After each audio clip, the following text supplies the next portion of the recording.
Hello, and welcome to episode 111 of Rivers Arcade Review. My name is Ed. My channel is dedicated to the coin-operated video games of yesteryear. Today I'll be reviewing a favorite of mine, Major Havoc. Major Havoc was released in 1983 by Atari. My first time playing this game was at Funtime Square in hometown Illinois. Major Havoc was a platform game in which you control your character with the spinner for left and right movement and two buttons, one to fire and jump and one for shields. You need to maneuver your ship as well as your character through a series of obstacles and enemies in order to destroy the enemy space stations.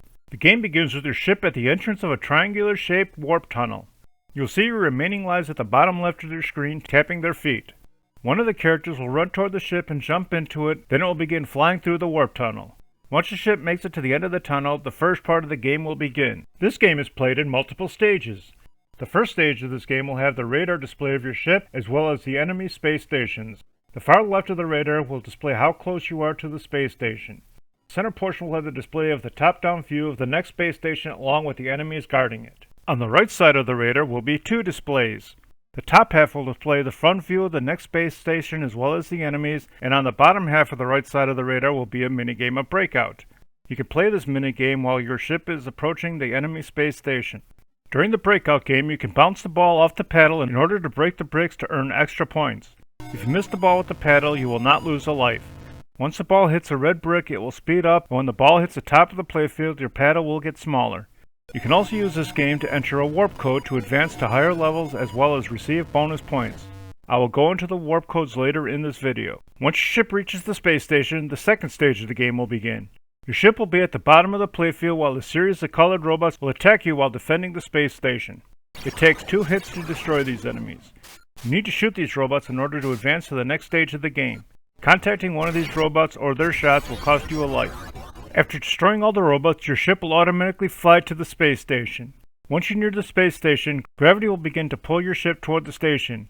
You need to dock your ship on a white platform. If your ship misses the white platform, you will lose a life.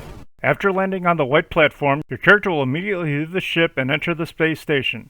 Once inside the space station, you will find yourself in a maze of green walls. You need to maneuver your character through this maze. To change levels up, you need to press and hold the jump button. While holding the jump button, you can change the direction of your character either left or right. To change directions down, all you need to do is move your character off and you will fall safely to the next platform. You need to use caution when holding the jump button because if you hit the ceiling on any floor, you will be stunned and go into free fall to the floor below. You will not lose a life when you do this, although you can't move your character when stunned so you can fall right into an enemy. In addition, you have a shield that will absorb one enemy hit when it contacts it. If you press the shield button and release it before an enemy hits the shield, it will not lose any strength. Throughout the maze will be a series of enemies that are trying to defend the station. The enemies for the first level consist of a series of white sparks that will move back and forth or up and down, although if the spark moves left and right, it will never switch to up and down, and vice versa. In addition to the enemies, there will be a series of oxygen canisters that you need to collect to maintain your oxygen supply. These canisters are marked with a purple O2. If you run out of oxygen, you will lose a life. You need to maneuver your character to the station's reactor and press the button causing it to go critical and eventually go into meltdown causing a chain reaction destroying the entire station. Pressing the button will also freeze the fireballs, although they are still deadly if you contact one. Once you hit the button, you will have 30 seconds to leave the station or it will explode with you still in it and you will lose a life. There will be a series of red arrows that will guide you to the station's reactor. Although you can reach the reactor without using these arrows, it will be faster to follow them. Once the reactor has been set to critical, the red arrows will reverse and now say out, giving you direction for a safe escape. These out arrows will not appear in later levels and you will need to follow the regular arrows in reverse to get out of the station. Once you leave the station, you will automatically run towards your ship and blast off to safety, and the station will explode and you will earn bonus points based on the amount of oxygen you have remaining, and you will advance to the next level. Level 2 will play similarly to Level 1, although there will be new enemies as well as a new formation. These enemies will require 3 hits to destroy them. After destroying these enemies, you must once again land on the top platform on the top of the space station. Once inside the space station, there will be blue robots that will move back and forth and fire sparks to destroy your ship. You must also avoid these robots or you will lose a life. The next enemy you will face will be a large laser that is attached to the ceiling of one of the corridors of the maze. This enemy will move back and forth and fire shots at your character.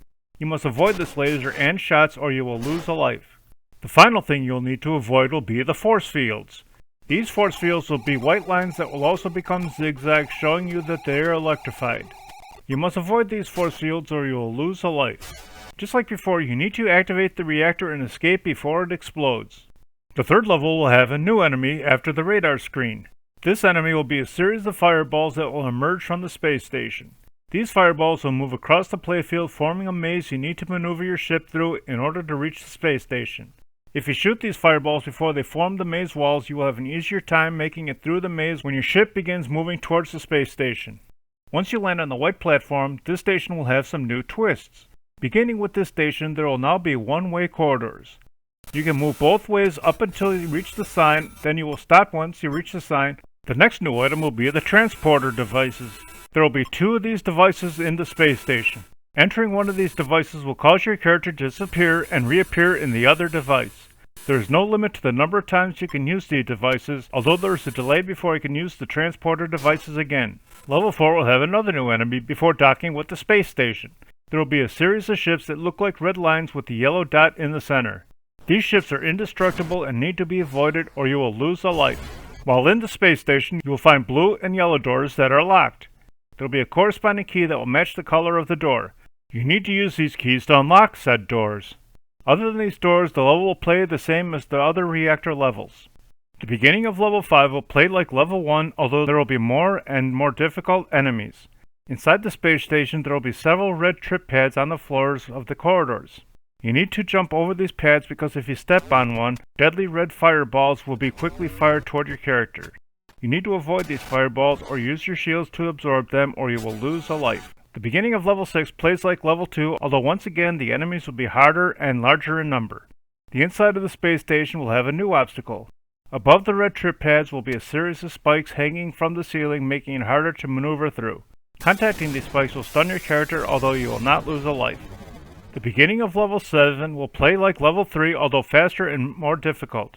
Near the reactor of this level will be a finger on a scissor frame.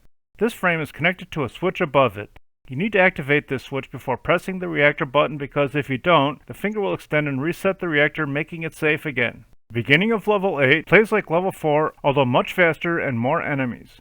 The space station will no longer have arrows guiding you to the reactor. The arrows have been replaced with red question marks. Other than the missing arrows, this level plays the same as others. Beginning with level 9, the walls in the space station will change positions, making it harder to move throughout the corridors. Once you reach level 9, the levels will repeat at a harder difficulty. Occasionally there will be an escape rocket that will bring you quickly to your ship after the reactor has been set to critical. During the radar screen, when playing the Breakout portion of the game, you can enter the warp codes. To enter code, you need to move your spinner to change the number on the entry point of the code. You need to press the fire button to lock in the number. You need to lock in the correct number to properly execute the code. The first code you can enter is the red code. Entering the code 23 will warp you to level 4 and you will earn 250,000 points. Successfully entering the red code will bring you to the yellow code entry screen. Entering the code 46 will warp you to level 9 and you will receive 600,000 points. Entering the yellow code will bring you to the green code entry screen. Entering the code 824 will warp you to level 10 and you will receive 700,000 points. Successfully entering the green code will bring you to the aqua code entry screen. Entering the code 315 will warp you to level 13 and you will earn 950,000 points. You must enter the codes in the order I listed them or they will not work. Scoring for the game is as follows. You will earn 100 points for shooting the fishoids when they are blue, and then when they turn red you will earn 1,000 points for destroying them. You will earn 500 points for the flyboys no matter what the color. You will also earn 500 points for destroying the fireballs on the maze levels and 2,500 points for destroying the maze lines. You will earn 1,000 points for all the enemies destroyed in the space station and 1,000 points for collecting each key.